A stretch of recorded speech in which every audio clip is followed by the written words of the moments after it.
Hello, and you are listening to Bill Murphy's Red Zone podcast. If you are listening for the first time, I interview leaders who inspire me in the areas of hardcore IT security, IT business leadership, innovation, creativity, entrepreneurship, and fearless living principles. Welcome to the show.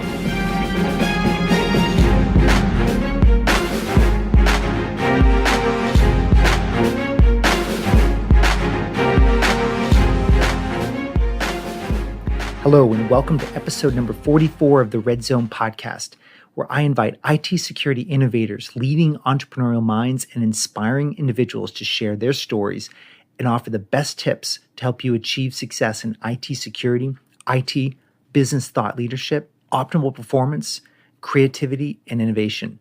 I'm your host, Bill Murphy, and in today's show, I decided to bring to you my interview with Pascal Finette. Pascal is the Vice President at SU Labs, Entrepreneurship, and Global Chair at Singularity University. In this role, he inspires, educates, and empowers entrepreneurs tackling the world's most intractable problems, leveraging exponential technologies. Pascal got started on the net before there was even a web browser. He's founded a couple of tech startups. He's led eBay's Platform Solutions Group in Europe, launched a consulting firm helping entrepreneurs with strategy and operations, invested in early-stage startups, led Mozilla's Innovation Lab, created Mozilla's accelerated program called Web FWD, headed up Mozilla's Office of the Chair, and invested in social impact organizations around the globe at google.org. He also publishes a fun, opinionated newsletter called The Heretic. All of these I'll provide show notes for on the blog as this show goes live today. So what are you going to get from this interview? I asked Pascal if he started day one in an organization, knowing what he knows about exponential technologies and innovation, what would he do? I think you'll find his answer very, very interesting. Also, how do you compete with free? With the democratization of technology and the dematerialization of technology, how does a business learn to compete with free? Third, the concept of collaborative innovation. How do you bring collaborative innovation into your company? And then also, how do you innovate at the edge of your organization versus at the core? Also, innovating on processes versus products. Learning how to ask big questions that lead to big possibilities. Also, crowd funding versus crowd engagement. What are the differences? And learning how to leverage open source and communities in your companies. Before we jump into this episode with Pascal, just a brief mention of our sponsor, Cio Security Scoreboard. IT leaders are using the Cio Security Scoreboard to distill complexity, simplify, and deliver transparent communication about the reality of their IT security programs and what their plans are regarding those programs in a visual way to the CIO, CISO, CEOs, and board of directors in areas of IT security, governance, and risk. So go to visualcio.com to learn more. Again, that's visualcio.com. So with this, I want to welcome you to my fun interview with Pascal Finette. Pascal, I want to welcome you to the show today. Thank you for having me, Bill.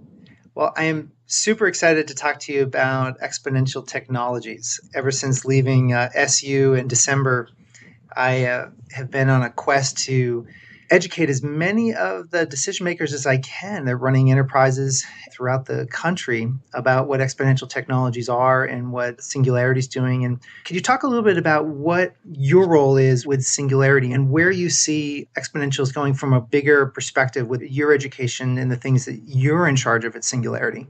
Of course, yeah.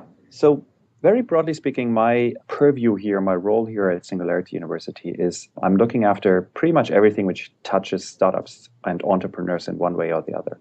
So this includes, I teach entrepreneurship and related topics in our classroom. We run a startup accelerator program. We run a growth program. So this is for companies which are a little further along in their development, as well as we run a early stage, seed stage venture fund to invest into said startups. So that's kind of like my background. And really what got me here is when you look at my resume, I spent my whole career basically peddling these areas of technology. So really working on the innovation side of technology at companies such as Mozilla, where I headed up innovation, as well as starting my own company. So being very entrepreneurial, running my own venture fund back in Europe, and working for some of the more interesting, like larger tech companies in their formative years. So eBay and Google are two examples. That's what really intrigued me when I was listening to you talk, is that you had this real blend between the strong entrepreneurship from the ground up to working with some fairly mature companies that mature from an internet standards perspective. And this concept of entrepreneurship, do you think it's possible to be entrepreneurial within an organization and bring aspects of entrepreneurship as an employee? Gosh, I do hope so. Because, quite frankly, if that wouldn't be the case and the truth, large corporations by and at large would be pretty screwed. So very clearly saying, yes, I do believe that the entrepreneurial spirit, the idea of like the sense of discovery, the pushing the boundaries, the building something from 0 to 1, is something you find in large corporations abundantly. That is not to say that all large corporations necessarily are set up to really foster this in their entrepreneurial employees, but it surely is there. Well, that was really interesting, fostering that innovation, because one of the concepts that I'd love for you to speak about is this concept of innovation at the edge of an organization, because a lot of our listeners are very powerful IT leaders, but IT leaders are not from an organizational development perspective, they've only just landed in the late 80s and early 90s. So from an organizational maturity, they haven't been around as long as the HR and VP of sales and operation officers and positions like that. So can you explain this innovation at the edge of an organization and what that concept means to you? Yeah, of course. So the general concept is a fairly old and also well understood idea. And it really goes back to like probably the most prominent example is the famous skunk works. So the idea being that an organization, a mature organization, typically has optimized and is really, really good at doing what they're doing in the most efficient way. So this is like how you make your money. And Geoffrey Moore describes this as the Horizon One. So the stuff which is like imminent, the stuff we're doing today.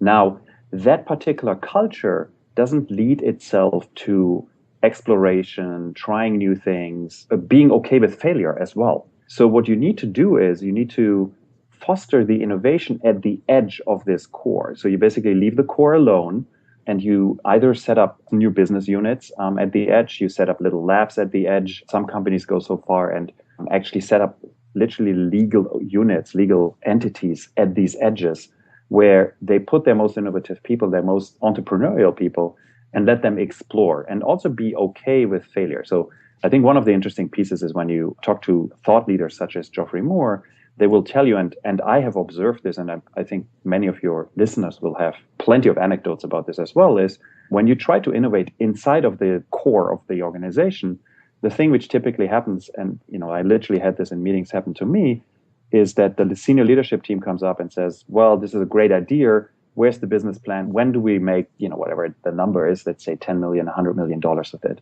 which is, if you think about it, for innovation, for the playfulness of innovation, for the exploration of it, is kind of like the death knell. It's something you cannot apply to innovation because you just don't know.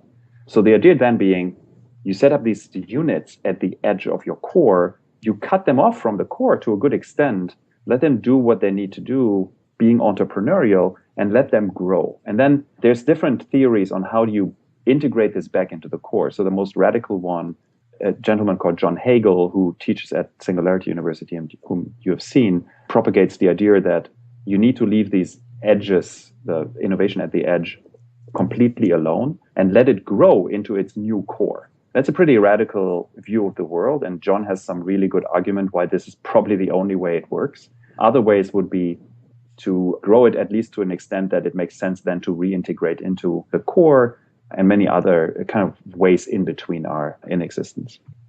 Yeah, I think that's a fascinating concept because it's almost like the stodgier and older and more steadfast an organization is, the more they probably have to pushed that edge out almost into a separate office space. It's almost like the culture of an innovation culture, an entrepreneurial culture.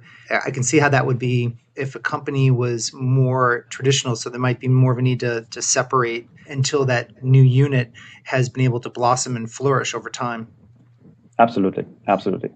So a lot of our listeners are going to be understanding this concept of innovation, but I find a lot of them are kind of innovating with processes versus innovating with a product or aligning themselves with a business unit that is looking for more of a transformation versus just augmenting a process. Do you often find people asking questions about that, where innovation would get applied in an organization? Absolutely. And I think it's probably, there's two threads in here. The one being the idea of like the process innovation versus really like the breakthrough, like doing something really radically new. I believe that is one big context. And then the second one goes into the direction of what I personally find very, very fascinating, particularly when you look at larger organizations. Large organizations typically have a set of assets and have developed assets and core strength and capabilities, which are second to none in the marketplace, but they're underutilizing. So they're leveraging them purely in an internal fashion. To explain this, I give you a very simple example. Like you look at Amazon. So Amazon built the computer infrastructure, which because they needed it, because they were, selling like online books and all kinds of stuff. And they understood that they were getting so good at building fault-tolerant, cheap infrastructure that it actually made sense for them to spin this out into its own business unit, which then obviously became Amazon Web Services, which is now a $2 billion plus run rate business. It's fascinating for me to look at large corporations because I find these business opportunities in many, many, many other large corporations. And then going back to the first point, that for me is really, there's an interesting framing, which you might have heard, like this idea of 10x thinking or moonshot thinking. And the core premise of that is to say that when you look at existing processes, existing products, existing infrastructure, what we're typically trying to do is we try to squeeze out the 10% optimization. And that's by and at large really hard to do because we are already so highly optimized in our processes, particularly organizations which have been around for a little while. And at the same time, when you think that way, you're forcing yourself into a particular mode of thinking. You really think about like the little process optimizations. Whereas if you think about how can I make the thing I'm doing 10 times as good, you start to ask a completely different set of questions, which then leads you to a very different outcome. The example here being when Apple started doing their retail stores, so the famous Apple Store, they didn't ask, how do we build a slightly better shopping experience where we, get the checkout time down from, a minute 30 to a minute. What they asked was really, how do we get a 10 times better shopping experience, which then led them to basically say, we don't want to have cash registers. We create the geniuses, this genius bar where you can walk up with your technical questions and like someone answers them. We remove most of the merchandise and like create a very simplified store experience, which then ultimately leads to Apple stores now being, by a large factor, the highest grossing per square foot store in the world. So that's kind of like the two venues I would see. I love the point you made about 10x thinking and asking big questions because you're absolutely right. What you're saying is that look at these underdeveloped, underutilized intellectual property ideas that are being systems, infrastructure that's being utilized within your organization that maybe is being used by your internal employees, but maybe not by customers or maybe lightly by customers, and then ask big questions that not just 10%, 15% incremental improvement, but ask a 10x question around those. And is that fundamentally what you're saying? Absolutely. I think IT leaders, have to get out of, certainly they can support business processes and that's a critical part of business and developing efficiencies. But to your point, they also have a catbird seat at intersection of this complexity of technology accelerating, but then also their own business. They have a unique perspective. So I think this type of questioning is powerful, and I don't often see it. And are you finding that there's a difference between East Coast and West Coast thinking? That's a really good question. So let me preface this with, I'm a German-born European. I live on the West Coast now for about 8 years. So I cannot tell you this with like a very deep conviction. My personal observation is there surely is a different way of life in terms of like how do you see the world, how we perceive the world, particularly here in Silicon Valley, if you compare it, for example, to New York. So my friends and like the people I work with in New York are clearly, on average, I would say they're much more kind of like process driven. They're much more looking at the efficiency gains, where probably the blue sky we have here in Silicon Valley encourages people to think a little bit, like dream a little bit bigger and like really explore more of the edges. Having said that, and then having traveled the world quite a bit, I would argue that that particular type of thinking becomes, so the idea of like thinking big and thinking in Silicon Valley terms and the moonshots, the Google Access, etc. This is now happening all over the world. Surely it's more condensed here in Silicon Valley, but I see this happening in Berlin and London and Tel Aviv, and even in rural areas in Africa. In Nairobi, there's a tech hub in Nairobi I recently visited where people literally talked about moonshot thinking, which is wonderful to see. Yeah, that is wonderful. And I would say there is a difference, and it probably it goes back to the 1700s. But it was interesting just even visiting San Francisco 2 years ago and just going to the Hacker Dojo and just seeing all of the companies that were there that were just getting started. And the gentleman came up to me and who had had several organizations, and he goes, "Listen, if I don't make it, my resume out here, that's okay." He goes, "If I was back in the East Coast and I had a failure on my resume, that would be a problem. But here, it's not a problem." And I thought that's the core of the difference right there. Yes, as a European and particularly as a German, I can tell you that is very, very true still to this day, unfortunately, in Europe as well. Oh, interesting.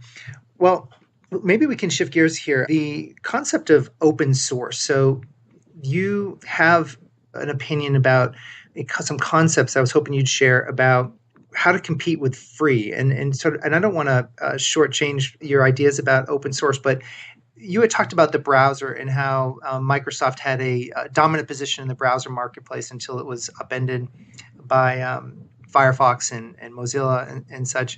But maybe you can explain what we need to be aware of with free and open source, just from a general strategy and from your lens of the world. Yeah, absolutely. So I had the incredible opportunity to kind of like take a front row seat in all this development by being at Mozilla. So I joined Mozilla briefly after we launched Firefox 2 and then stayed there for quite a while and worked very closely with particularly the founding team of Mozilla and the people who built Firefox originally. So that in a lot of ways shaped my view of the world. So what's interesting about open source is, and in my talk I make that point, that I believe open source is kind of just it's a proxy for all open models. So there's way more open models than just open source in software. It's just open source lends itself to be very easily explainable, and it's kind of at the forefront of it. But the core tenets are, what you see more and more is that companies leverage open source, as a contributor. So Yahoo basically open sourcing their big data database, which then turned into Hadoop, which now powers 50% of the Fortune 500s. Great point. Great point. Yeah. Yeah, and out of a simple reason, like for them, they basically understand it's not the core business. Like Yahoo is not in the business of selling big databases, and leveraging the community to help you get eyes on your product and get code contributions, make the product more robust, create a whole ecosystem of extensions and add-ons and betterments for this piece of software, which then goes back to your original organization. That's one piece on the producer side. On the consumer side, so those Fortune 500 companies which leverage Hadoop, what they're effectively getting is a highly robust, massively peer-reviewed piece of software which is customizable because the source code to it is open and fully accessible and modifiable, which is an incredibly powerful value proposition. So this leads into this like interesting field of tension where I'm making this point in my talk where I'm saying asking the question, so how do you actually compete with free? And the reality is you cannot. Like there is no way for you to really compete, but there's incredible opportunity to embrace open and open source particularly. So what kind of decision does Hadoop or Yahoo, I guess at the time, need to make about Hadoop? And I guess Google also released, I forget, I'm drawing a blank on the big framework that they released, a similar fashion, but focusing on Hadoop. What kind of a decision would you have to make, and fears would you have to confront about making the code free? I guess because free obviously would probably make a lot of folks afraid. Yeah, of course. And I can only begin to imagine what the discussion looked like inside of Yahoo when they made that decision. But the core tenet of the question you need to ask yourself is, the first is, are you making money with the product itself? Then you have a very different discussion, obviously. In the case of Yahoo and Hadoop, Yahoo built the original core of what then became Hadoop to power their search engine. It was never meant to be like, Yahoo never wanted to be in the business of selling, big database software. So it was a purely internal product.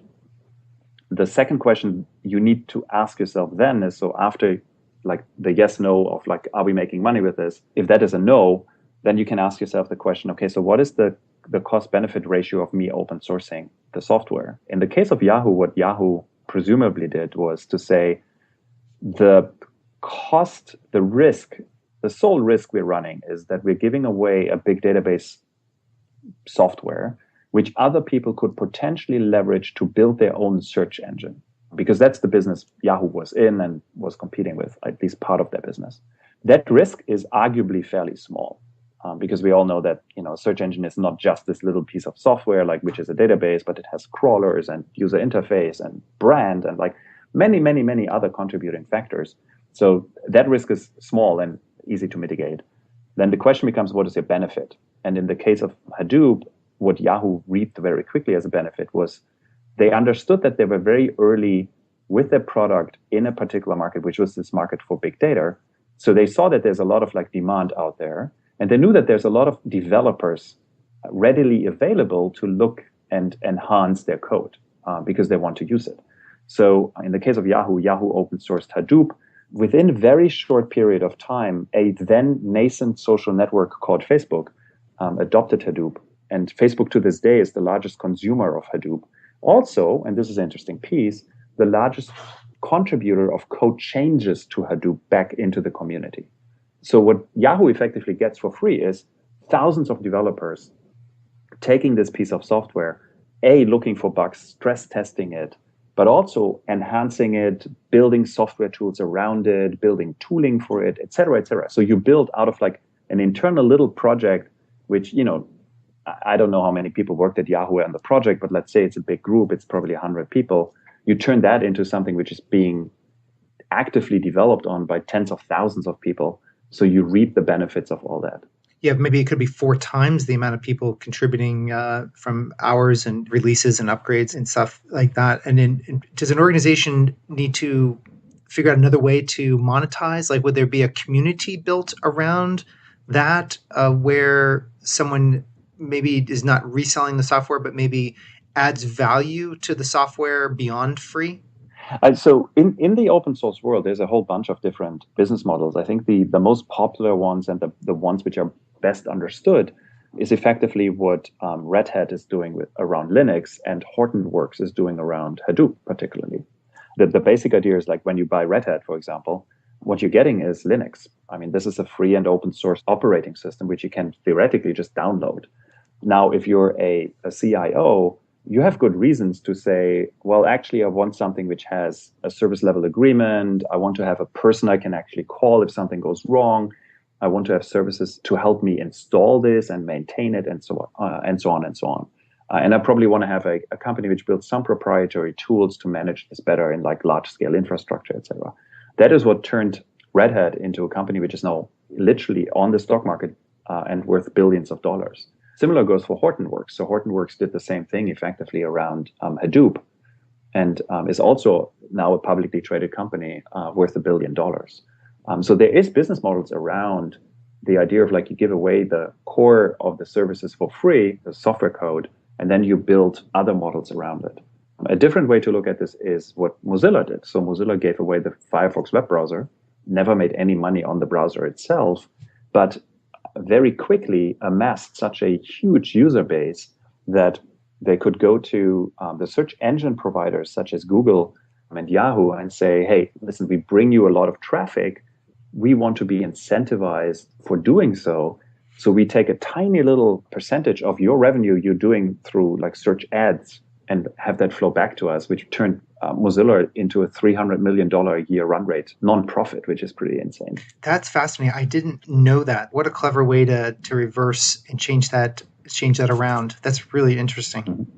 So I'm always thinking from the lens of, if you started at an organization, a mature organization, day one as the IT leader, Pascal, and you had the opportunity to, like, what would you do with this unique perspective in the world in your first 30 days? Like, where would you start first if you had to apply this thinking to an organization? I know that's a wide question, but maybe we can always cheat it in a direction where make some assumptions that it's not like a car manufacturer, for example. But where would you start?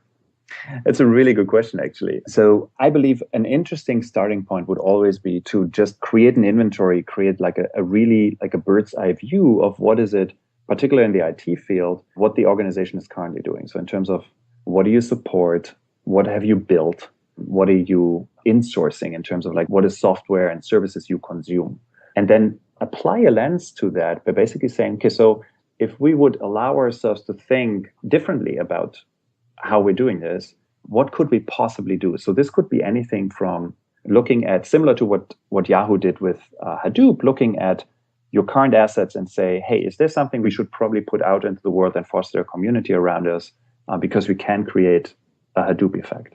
Is there proprietary software we're currently paying for, which we could easily replace and probably better replace with open source software? So basically like taking cost off your cost center. Sure. I'm also really, and this is a little bit more like the forward thinking thing. And you mentioned earlier, like this idea of working with the business unit. So looking at what is the business unit doing today and how can you better support this? So I give you a very simple example. I recently had this very fascinating discussion with a large European manufacturer of tools. So they run these like big plants where they build power tools and such. One thing we talked about is you can now buy, I recently came across, there's a company which builds servers which are built on top of mobile phone chips. So what you basically have is a full-fledged server the size of, a deck of cards. It's a quad-core processor. It's like literally the chip you would have in like an iPhone or something. Oh, in micro. Yeah, and the whole thing costs about $20, $20 to $30. So you have a very powerful server in a very, very small form factor, very low power needs, etc. No need to cool it, etc. So what we were talking about with this manufacturer was they said, okay, so what we've done for a long time is we centralized all our server infrastructure in a data center, which makes perfect sense, right?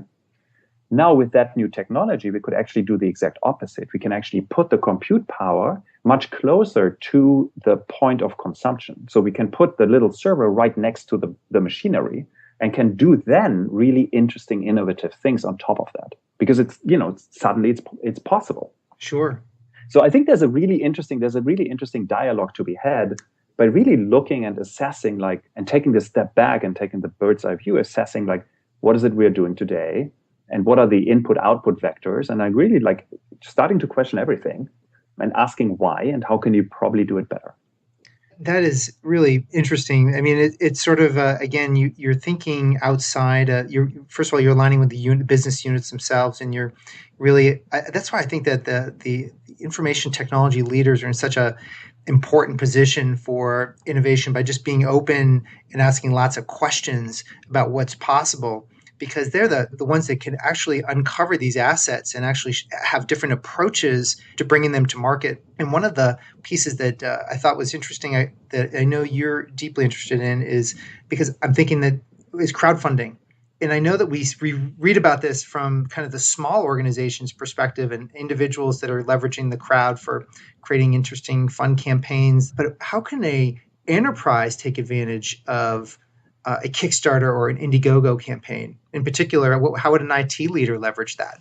Yeah, absolutely. Probably just to give you a short flavor of how this could look like, not necessarily in the industry you're talking about, and we can go back to that, is you might be familiar with Doritos, which is this like fairly strongly flavored chips. Oh, sure.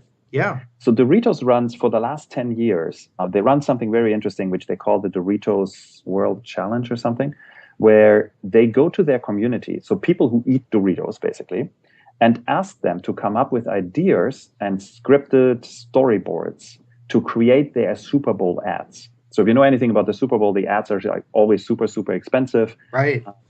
And you typically pay a multiple of what you actually paid for airing the ad to your ad agency. So Doritos tried to like turn this on its head and said like, hey, why don't we ask the people who eat Doritos what they would find funny as an ad? So literally for the last 10 years, they have gone to their community and have asked their community to come up with the Doritos ad.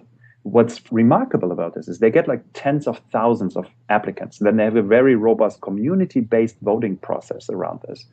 And the Dorito clips, on average, always land in the top 5. Since they're doing it, land in the top 5 best ads during the Super Bowl. Oh, I never knew that.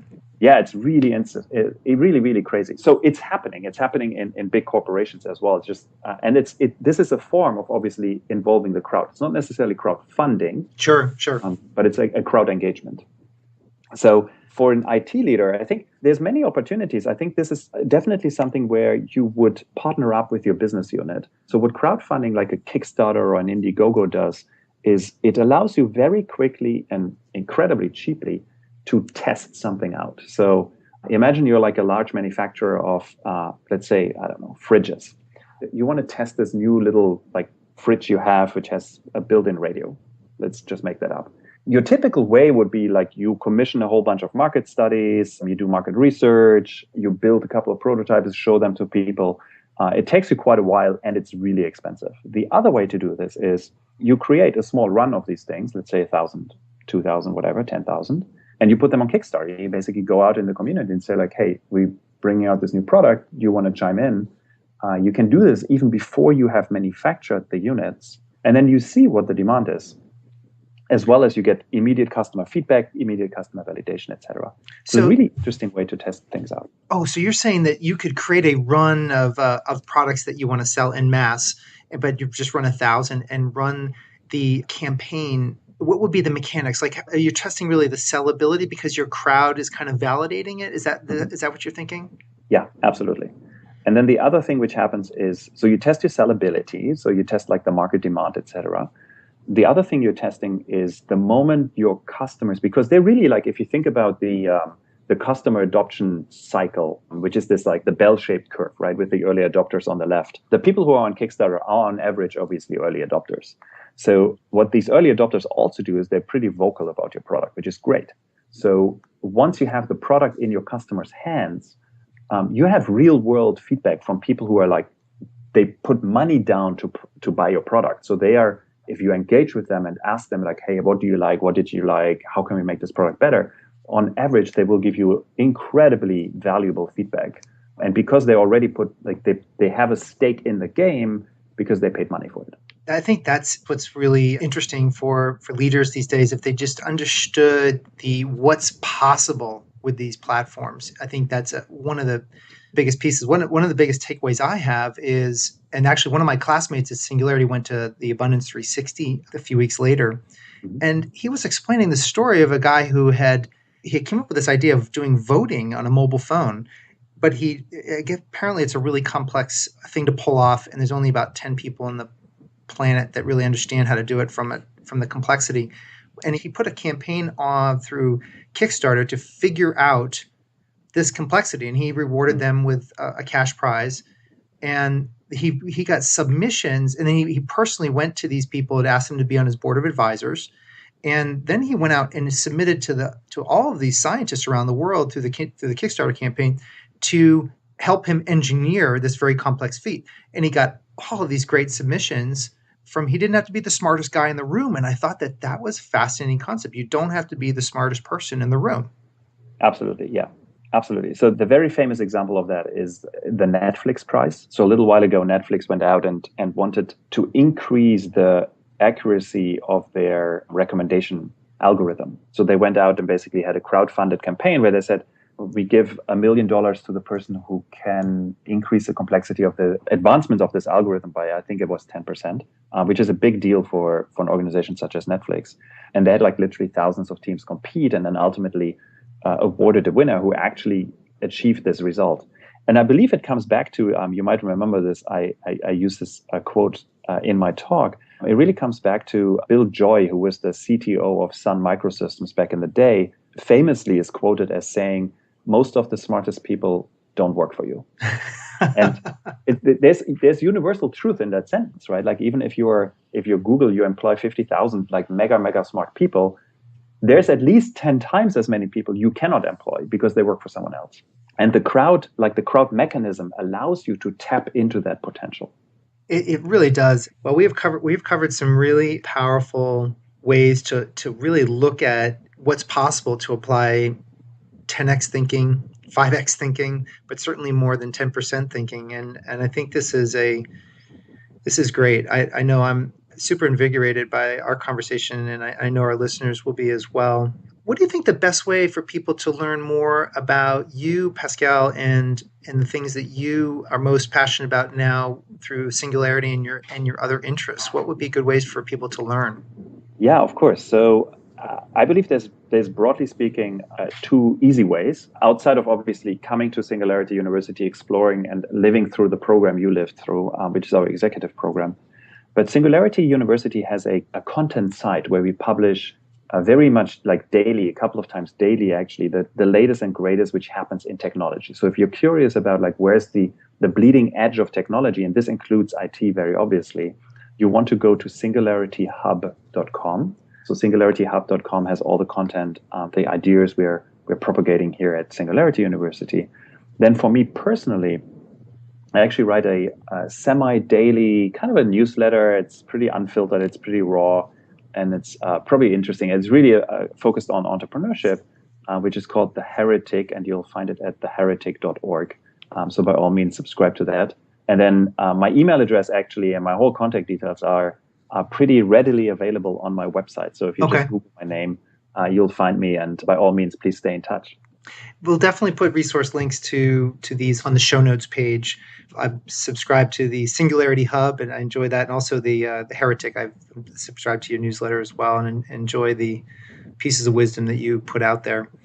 So I want to thank you for your contribution to this very, very important topics with exponential technologies and helping to educate my listeners about this. Thank you very, very much for that, Pascal.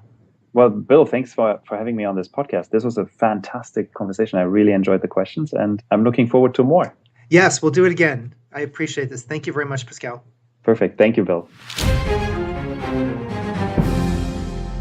So there you have it. That was my interview with Pascal Finette. I love exponential technologies, entrepreneurship, innovation, and Pascal really delivered. Go to my show notes page on redzonetech.net/podcasts. Again, that's redzonetech.net/podcasts. You'll get all the show notes, all the links to Pascal, to Singularity University, and the Heretic newsletter. In addition, make sure you check out our sponsor, visualcio.com. Learn how you can reduce the complexity of your IT security initiatives visually and powerfully and transparently. That's visualcio.com. Until next time, I'm signing off. I'm Bill Murphy. Thank you and have a great day. So there you have it. This wraps another episode of Bill Murphy's Red Zone podcast. To get all the relevant show notes, please go to our blog at www.redzonetech.net/podcast. Additionally, make sure you go to iTunes and leave your comments in iTunes about the show. This helps our show rankings enormously, and it helps support the show. Until next time, I appreciate you very much for listening. Thank you.